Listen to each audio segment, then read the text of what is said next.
Ломали, а мы куда идем? На площадь Согласия. Все, круто, погнали.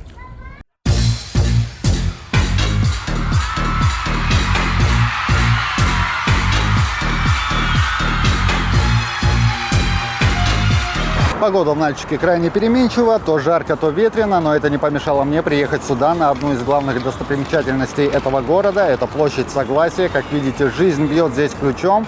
Дети катаются на роликах, самокатах и велосипедах, играют в мячик. В общем, все как обычно для этого города. Постараемся сейчас найти какую-нибудь интересную тему для обзора. Ну а пока мы, собственно, будем этим заняты, я предлагаю вам, уважаемые телезрители, посмотреть сюжет моей коллеги Далилы Вельхиевой. Что-то интересное у нее однозначно получилось. Смотрим, не переключаемся.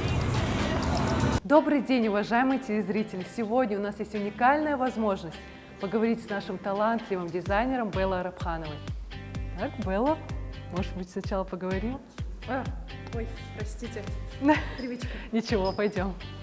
Белла Арабханова – молодой и амбициозный дизайнер, чьи работы поражают своим стилем, креативностью и качеством исполнения. Она создает уникальные и стильные образы, за которыми стоят долгие часы работы, испытаний и трудностей.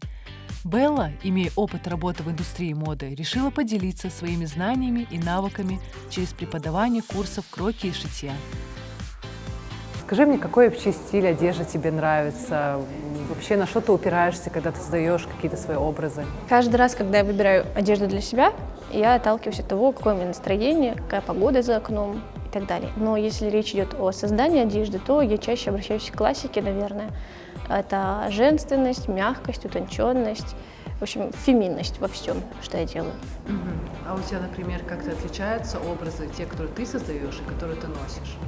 Ну, чаще всего я ношу то, что я делаю сама, но иногда тянет на широкие худи, кроссовки. Бывает.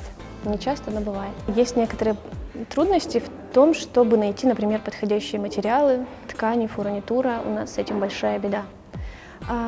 И проблема еще в том, что не все может быть понято, правильно воспринято окружающими. Поэтому я решила эту проблему, открыв свою школу. Теперь обучаю девочек, из них же беру себе на работу лучших выпускниц. Может быть, ты хотел какие-то советы дать тем, кто хочет только начать заниматься дизайном? Ну, я не думаю, что я нахожусь на каком-то уровне, с которого можно раздавать советы. Но единственное, что, если бы я обращалась к себе, когда я начинала, я бы, наверное, сказала: рискуй. Никогда нельзя забивать на риск. Если есть какая-то возможность, лучше сделать, чем не сделать. Я бы хотела у тебя попросить дать какой-нибудь маленький совершенно урок. Просто мне очень интересно хотя бы докоснуться до машинки, посмотреть, как это вообще. Конечно. Пошли. Пойдем.